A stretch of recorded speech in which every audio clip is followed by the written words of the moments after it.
Yes, आज हम करेंगे स्टार्ट रेक्टिलिनियर मोशन का चैप्टर। और इसमें अभी तक हम एवरेज एक्सेलरेशन तक पढ़ चुके हैं। अब इंस्टेंटेनियस एक्सेलरेशन क्या होता है उसको डिस्कस कर रहे हैं।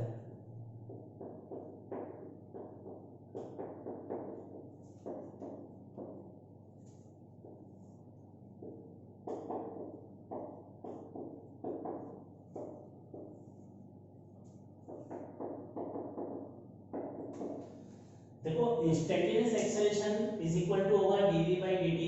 जैसा मैंने पिछली क्लास में बताया था कि average velocity, average acceleration is equal to instantaneous acceleration if time interval is very small. जो एवरेज एक्सेलरेशन है, जिसका हमने पिछली क्लास में फॉर्मूला डिस्कस किया था, delta v upon delta t। अगर ये टाइम इंटरवल डेल्टा t बहुत छोटा हो, it is approaches to zero, then this average acceleration ही इंस्टेंटेनियस एक्सेलरेशन के बराबर होता है। इसको हम एक्सेलरेशन भी कह सकते हैं और इंस्टेंटेनियस एक्सेलरेशन भी कह सकते हैं। एवरेज एक्सेलरेशन और इंस्टेंटेनियस एक्सेलरेशन सेम क्वांटिटी है। ये तभी डिफाइन। अब देखो, इसकी सेकंड डेफिनेशन हम क्या बना सकते हैं एक्सेलरेशन की? लिखो, rate of change of velocity is equal to acceleration. तो इसकी सेकंड डेफिनेशन बनेगी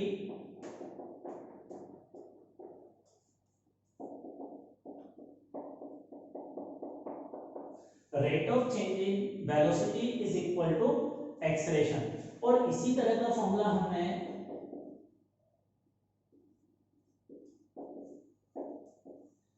v बराबर dr बाई dt भी लिखा था कि r का मतलब पोजीशन या डिस्प्लेसमेंट का हो। r का मतलब यहाँ पोजीशन हो सकता है, डिस्प्लेसमेंट हो सकता है। r के सिंबल से भी बताते हैं, s के सिंबल से भी बताते हैं, x के सिंबल से भी बताया जाएगा क्वेश्चन में। तो इनमें से किसी भी सिंबल से इसको बता सकते हैं। r को पोजीशन वेक्टर कह दिया, डिस्प्लेसमेंट कह दिया, या x डायरेक्शन में टाइम के साथ वेरिएशन कह दिया। तो ये वेलोसिटी का एक्सप्रेशन होगा कि अगर हमें पोजीशन दे रखी है तो उसको डिफरेंशिएशन करेंगे तो वेलोसिटी आ जाएगी, और वेलोसिटी का एक और बार डिफरेंशिएशन करेंगे तो एक्सेलरेशन कैलकुलेट होगा।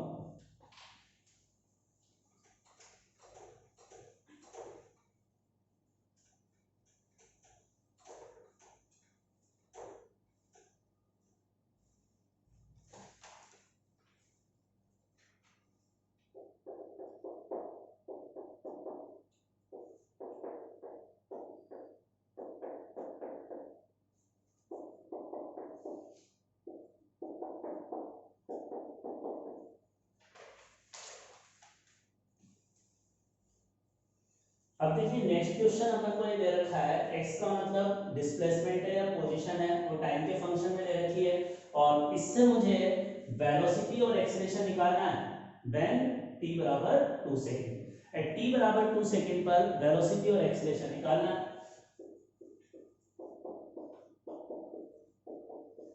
तो जो आपको डिस्प्लेसमेंट गिवन है उसको दो बार, एक बार डिफरेंशिएशन करेंगे तो वेलोसिटी आ जाएगी। इस इक्वेशन का एक बार किसके रेस्पेक्ट में डिफरेंशिएशन करोगे? टाइम के रेस्पेक्ट में। ये डिनोमिनेटर में जो टर्म होती है स्मॉल t है ना, तो इसके रेस्पेक्ट में इसको डिफरेंशिएशन करेंगे।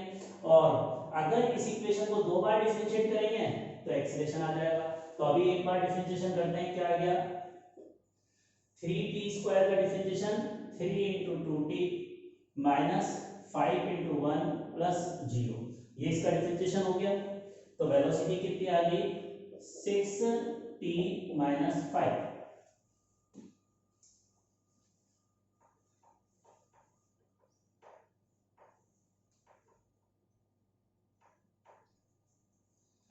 अच्छा, ये देख के बताओ, ये वेलोसिटी वेरिएबल है या कांस्टेंट है?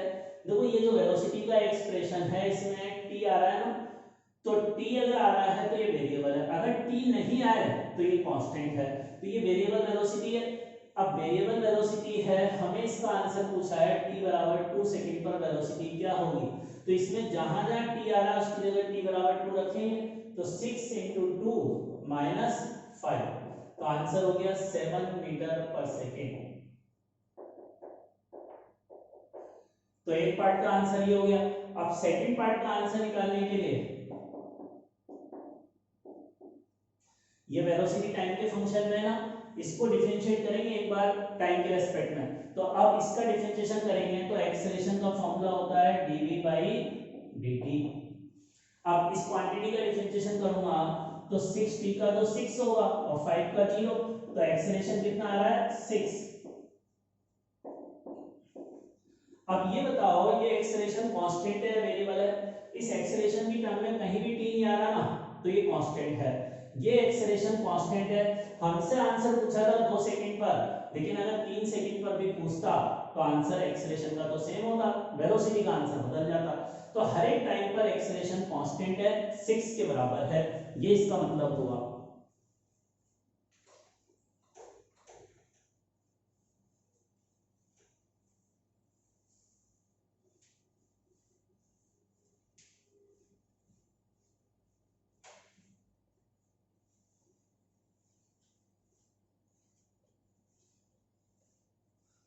अब देखो, if x proportional to t square, इसका मतलब क्या है? x का मतलब है डिस्प्लेसमेंट, ये प्रोपोर्शनली का साइन, तो क्वेश्चन में लैंग्वेज देगा if displacement is proportional to square of time then what will be the expression.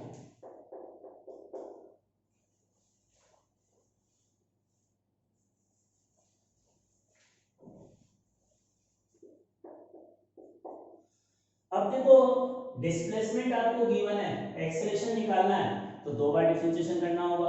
इसका एक बार डिफरेंशिएशन करूंगा तो v, x का डिफरेंशिएशन v और t स्क्वायर का 2t होगा। तो इसको सिंपली ये लिख सकता हूं वेलोसिटी टाइम के प्रोपोर्शनल है, 2 तो कांस्टेंट टर्म है, ठीक है। अब इसको एक और बार डिफरेंशिएट करूंगा तो वेलोसिटी का डिफरेंशिएशन एक्सेलरेशन, टाइम का डिफरेंशिएशन कांस्टेंट बनाएगा, तो अपना रिजल्ट क्या आया? Acceleration will be constant. तो ये अपना रिजल्ट हो गया कि इस पार्टिकल का एक्सेलरेशन अगर डिस्प्लेसमेंट टाइम के स्क्वायर के प्रोपोर्शनल है तो एक्सेलरेशन वेरिएबल है या कांस्टेंट? आंसर होगा कांस्टेंट। तो एक्सेलरेशन इस कंडीशन में कांस्टेंट आ जाएगा।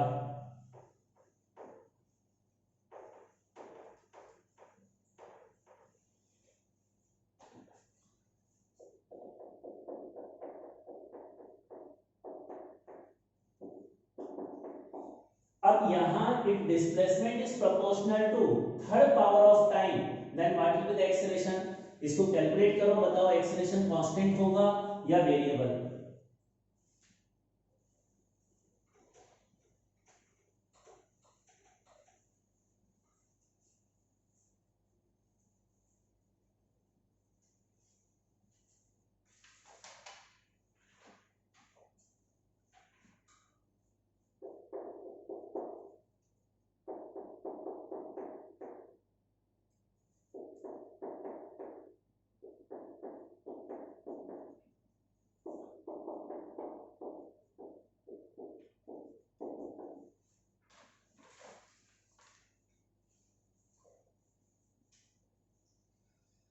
अब देखो क्या आंसर आया, कांस्टेंट या वेरिएबल? यस वेरिएबल आया ना। देखिए किस तरह से इसको एक बार डिफरेंशिएट करूंगा तो वेलोसिटी t स्क्वायर के पावर के प्रोपोर्शनल होगी, जो 3 आएगा उसको तो छोड़ सकते हैं। अब इसको एक और बार डिफरेंशिएट करूंगा तो एक्सेलरेशन एक पावर और कम हो जाएगी, तो t की सिंगल पावर बचेगी, तो ये अपना आंसर होगा, एक्सेलरेशन टाइम के प्रोपोर्शनल होगा। और इसका मतलब है इस एक्सेलरेशन के एक्सप्रेशन में टाइम आ रहा है, इसका मतलब एक्सेलरेशन कांस्टेंट नहीं है, टाइम बढ़ने पर एक्सेलरेशन इंक्रीज होगा। तो टाइम की सिंगल पावर है, तो अब एक्सेलरेशन और टाइम में ग्राफ कैसा आएगा? मैंने आपको बताया था अगर y x के प्रोपोर्शनल हो तो ओरिजिन से पास होने वाली स्ट्रेट लाइन इस तरह का ग्राफ आता है, तो एक्सेलरेशन और टाइम में ग्राफ इस तरह का होगा। तो एक्सेलरेशन और टाइम में ग्राफ इस तरह का आ जाएगा।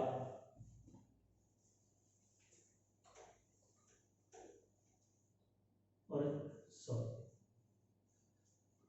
एक्सेलरेशन और टाइम में ग्राफ कुछ इस तरह का होगा। अब ये स्ट्रेट लाइन ग्राफ है, तो ये इसका आंसर हो गया। और अगर इस तरह से स्ट्रेट लाइन ग्राफ आता है ना, तो हम ये कहते हैं कि एक्सेलरेशन टाइम के साथ लीनियर वेरिएशन है। स्ट्रेट लाइन ग्राफ आने का मतलब एक्सेलरेशन का वेरिएशन कैसा है? लीनियर वेरिएशन है, ये लीनियर वेरिएशन है।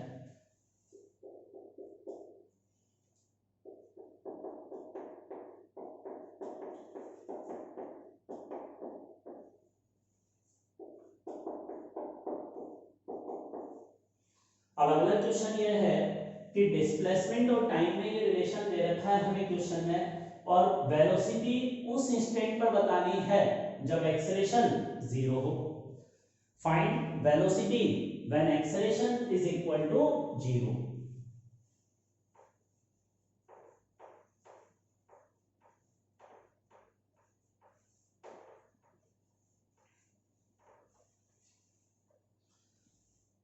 Find velocity when acceleration is equal to 0। तो देखो अब इस क्वेश्चन को सॉल्व करने के लिए हम एक बार डिफरेंशिएट करेंगे तो वेलोसिटी आएगी, दो बार करेंगे तो एक्सेलरेशन आएगा। तो ये डिस्प्लेसमेंट वाले इक्वेशन से v बराबर dx by dt होता है। इसको डिफरेंशिएट किया 3t square minus 4t plus 5, और इसको एक और बार डिफरेंशिएट कर लेंगे तो एक्सेलरेशन आ जाएगा 6t माइनस 4। अब मुझे वेलोसिटी उस इंस्टेंट पर बतानी है।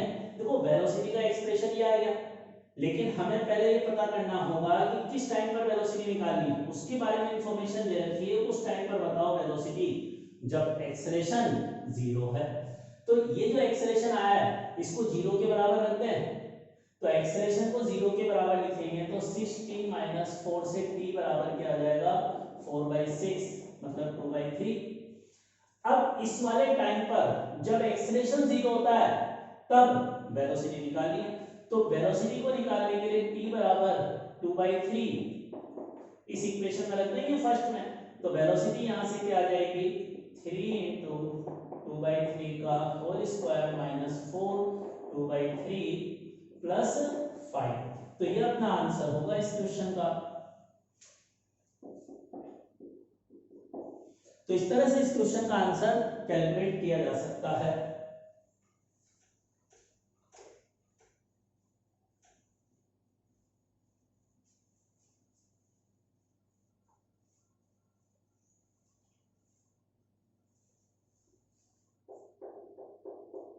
नेक्स्ट प्रॉब्लम,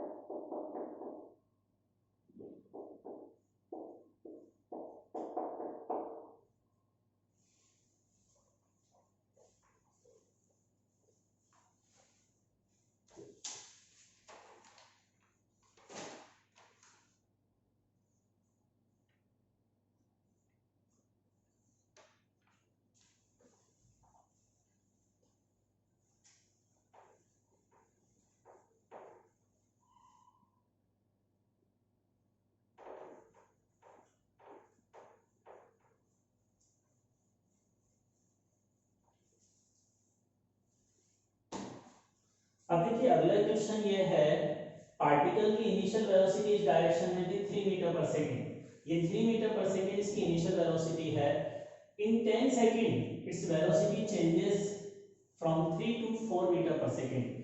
अगर इस वेलोसिटी को v1 से v2 होने में 10 सेकंड लगता है तो what will be the average acceleration. हमें एवरेज एक्सेलरेशन निकालना है इस क्वेश्चन में। यहां हमें क्वेश्चन में दे रखा है a particle is moving with speed 3 meter per second in east direction. Suddenly its velocity changes 4 meter per second in north direction in 10 second. Then what will be the average acceleration? तो अब average acceleration कैसे निकालेंगे इस question का, उसका solution देखते हैं।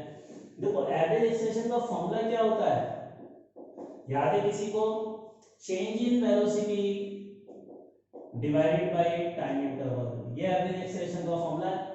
अब change in velocity time interval 10 second पता है, अगर चेंज इन वेलोसिटी आ जाए तो हमारा क्वेश्चन सॉल्व हो जाएगा। अब चेंज इन वेलोसिटी क्या होती है, फाइनल वेलोसिटी माइनस इनिशियल। अब फाइनल वेलोसिटी 4 है लेकिन इधर और इधर की तरफ यूनिट वेक्टर क्या होगा j कैप, तो इसको लिख सकता हूं 4 j कैप, और इनिशियल वेलोसिटी 3 है, इस डायरेक्शन में यूनिट वेक्टर होता है i कैप, तो 3 i कैप। ये चेंज इन वेलोसिटी आ गई। अब अगर हमें चेंज इन वेलोसिटी कोई का मैग्नीट्यूड निकालना है तो वो कितना आया 5 के बराबर। तो अब एवरेज एक्सेलरेशन का मैग्नीट्यूड क्या आ जाएगा 5 डिवाइडेड बाय टाइम 10 सेकंड है, तो आंसर आ गया 0.5 मीटर पर सेकेंड स्क्वायर।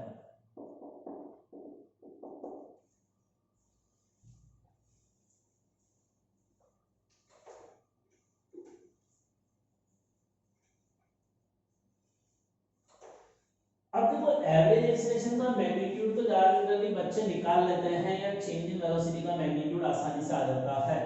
इसकी डायरेक्शन भी क्वेश्चन में लिखा होता है, वो डायरेक्शन समझने के लिए हमें यहाँ पर एवरेज एक्सेलरेशन का डायरेक्शन वही होगा जो चेंज इन वेलोसिटी का डायरेक्शन है। तो चेंज इन वेलोसिटी का डायरेक्शन निकालते हैं और चेंज इन वेलोसिटी का आंसर ये है। अब देखो इसको अगर ग्राफ में प्लॉट करें तो इसका आई का जो कोफिशिएंट होता है ना, उसको x डायरेक्शन में कंपोनेंट बोलते हैं। तो x डायरेक्शन में इसका कंपोनेंट कितना है -3 और y डायरेक्शन में है 4 +4। j का कोफिशिएंट y कंपोनेंट, तो चेंज इन वेलोसिटी का x कंपोनेंट -3 है और y कंपोनेंट 4 है। अब -3 को तो इधर बनाऊंगा ना, नेगेटिव इधर, और a/4 पॉजिटिव है तो ये ऊपर बनेगा। अब इन दोनों से डायरेक्शन को निकालने के लिए इन दो साइड से मिलकर बनने वाला ट्रायंगल रेक्टेंगल बना लें हम। तो ये रेक्टेंगल बनाएंगे इस तरह से। अब ये जो इसका डायगोनल होगा ना, यही चेंज इन वेलोसिटी का डायरेक्शन होगा। तो चेंज इन वेलोसिटी इस डायरेक्शन में होगी। अब देखो इस डायरेक्शन को निकालने के लिए मान लेता हूं ये एंगल थीटा है। अब थीटा की वैल्यू अगर इस ट्रायंगल से tan थीटा निकालेंगे तो परपेंडिकुलर अपॉन बेस होता है tan थीटा, और ये थीटा के सामने वाली साइड परपेंडिकुलर और ये बेस, तो परपेंडिकुलर तो कितना है 4 और बेस है 3। अब ये मैंने आपको बताया था 4/3 tan थीटा में होता है 3 4 5 का ट्रायंगल। तो इसमें थीटा की वैल्यू कितनी आ जाएगी 53 डिग्री। तो यहां थीटा कितना आया 53 डिग्री।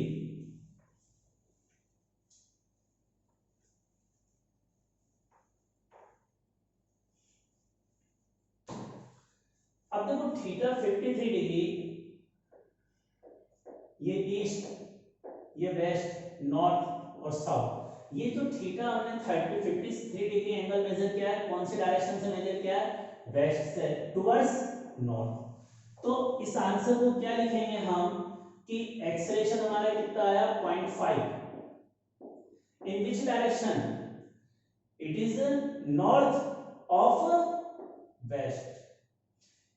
ये सॉरी जो थीटा आया, थीटा एंगल कितना है 53 डिग्री, इसको क्या लिखेंगे 53 नॉर्थ ऑफ वेस्ट, इस तरह से लिखा जाता है। ये जो 53 एंगल है टुवर्ड्स नॉर्थ है, नॉर्थ ऑफ वेस्ट का मतलब क्या है,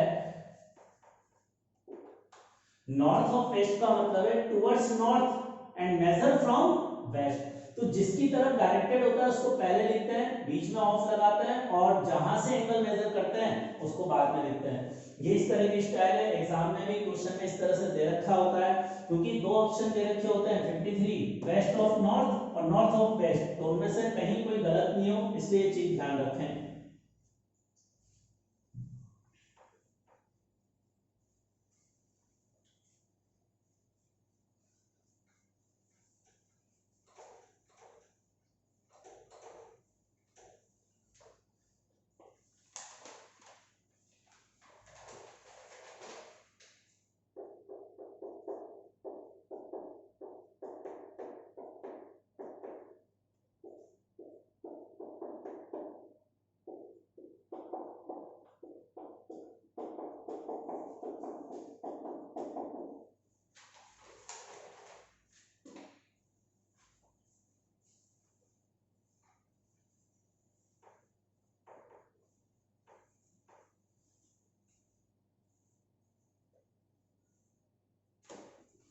अब देखिए अगला क्वेश्चन ये है, हमें वेलोसिटी और टाइम में रिलेशन दे रखा है, इससे हमें एवरेज एक्सेलरेशन निकालना है बिटवीन जी 1 से 3 सेकंड के बीच एवरेज एक्सेलरेशन निकालना है। तो अब इसको निकालने के लिए एवरेज एक्सेलरेशन क्या होता है, change in velocity divided by time interval. Change in velocity होगी final minus initial upon time interval. अब इनिशियल वेलोसिटी का मतलब कब, t बराबर 1 इनिशियल टाइम है, तो इस t बराबर 1 रखकर यहां से वेलोसिटी निकालोगे, वो इनिशियल वेलोसिटी v1 कहलाएगी, और t बराबर 3 रख दोगे तो v2 कहलाएगी। तो अब t बराबर 1 रखूंगा तो वेलोसिटी v1 कितनी आएगी, यहाँ t की जगह 1 लिखना है, तो ये अपनी आ गई -3, और ऐसे t की बराबर 3 रखेंगे वैल्यू, तो v2 आ जाएगा 2 इंटू 3 का स्क्वायर -5 इंटू 3। अब ये वेलोसिटी कितनी आ गई, 9 इंटू 2 18 -15, तो ये 3 आ गई। अब अपना आंसर निकालना है, तो ये दोनों तीनों वैल्यूज यहाँ रख देते हैं, तो एवरेज एक्सीलरेशन क्या आ जाएगा,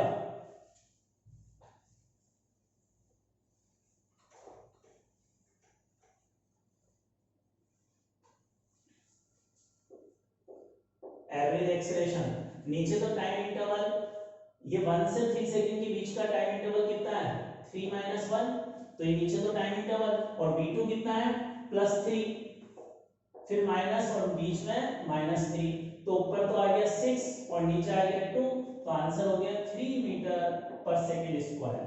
तो ये इस क्वेश्चन का अपना आंसर।